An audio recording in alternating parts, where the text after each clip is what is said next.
इन वंदे मातरम। आप सभी का बहुत बहुत स्वागत है आपके अपने यूट्यूब चैनल जॉब शुरू में।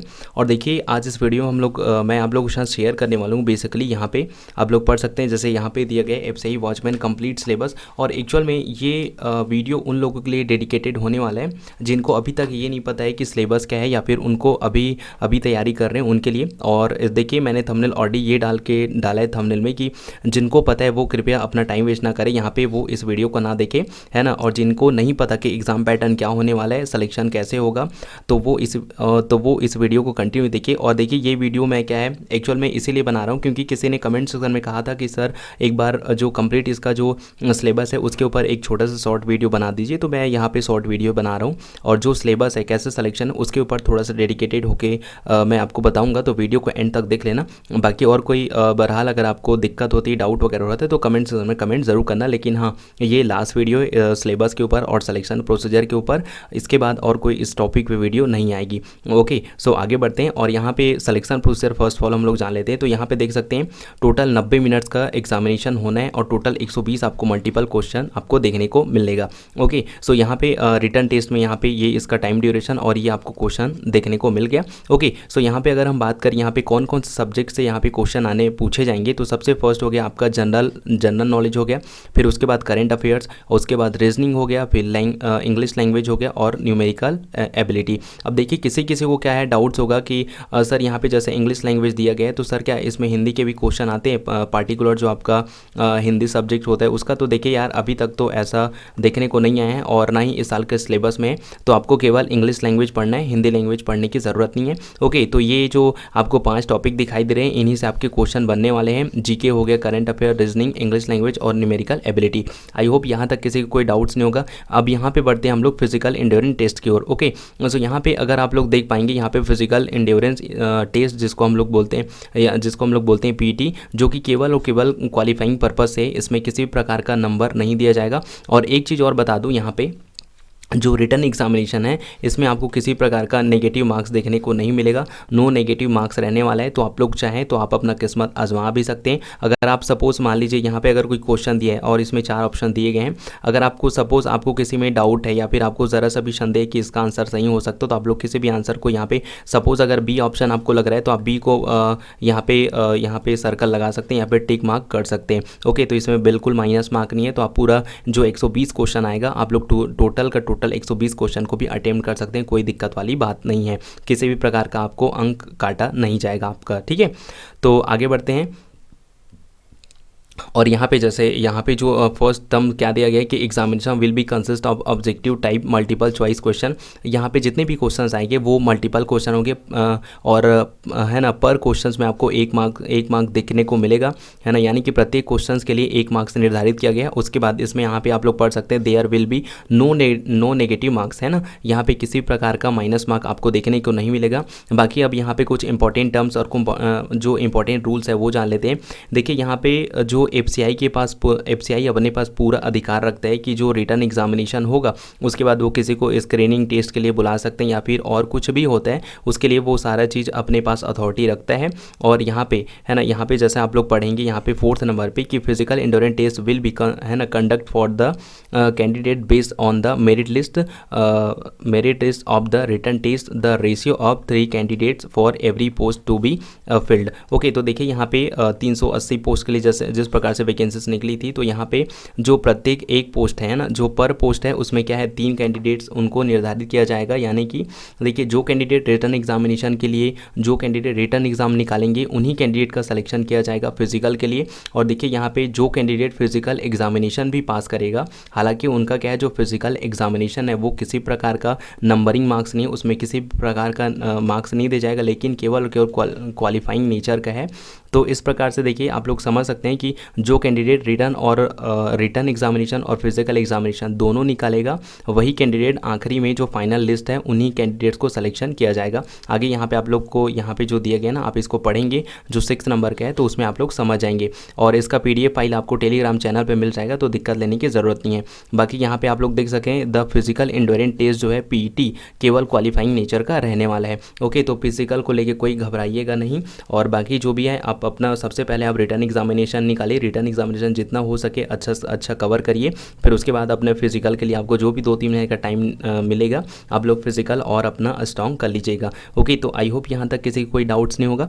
सो आगे बढ़ते हैं यहाँ पे। तो सबसे पहला आपका रीजनिंग है ना, यहाँ पे सबसे फर्स्ट टॉपिक हो जाता है आपका रीजनिंग। तो रीजनिंग में देखिए दो तरह से रीजनिंग होता है, एक तो वर्बल रीजनिंग और एक तो नॉन वर्बल रीजनिंग। अब यहाँ पे आपको वर्बल रीजनिंग में क्या पढ़ना है, सबसे पहला सीरीज हो गया, श्रृंखला हो गया, फिर सादृश्य या संबंध हो गया, रिलेशन का हो गया, फिर वर्गीकरण हो गया, क्लासिफिकेशन, फिर सांकेतिक भाषा है ना, सांकेतिक भाषा परीक्षण, कोडिंग डिकोडिंग, उसके बाद कथन विश्लेषण जो स्टेटमेंट वाला है वो, उसके बाद यहाँ पे है ना व्यवस्थीकरण हो गया, फिर उसके बाद दिशा ज्ञान परीक्षण है ना, डायरेक्शन का हो गया, उसके बाद जो ब्लड रिलेशन होता है रक्त संबंधी परीक्षण, उसके बाद क्रम व्यवस्था सीरीज हो गया है ना, मतलब जो असेंडिंग और डिसेंडिंग ऑर्डर हो गया वो हो गया, उसके बाद काल परीक्षण हो गया, और जिसमें काल परीक्षण में उसके बाद प्रतीक या फिर चिन्ह प्रतिस्थापन हो गया, और जो आपका जो सिंबल्स होते हैं वो किसको बताते हैं वो आपको पढ़ना होगा, फिर उसके बाद कृत्रिम मान और लुप्त संख्याएं, उसके बाद अक्षर अंक और व्यवस्थापक मशीन संबंधी प्रश्न और कथन और वेन आरेख। तो इतने सारे टॉपिक्स हैं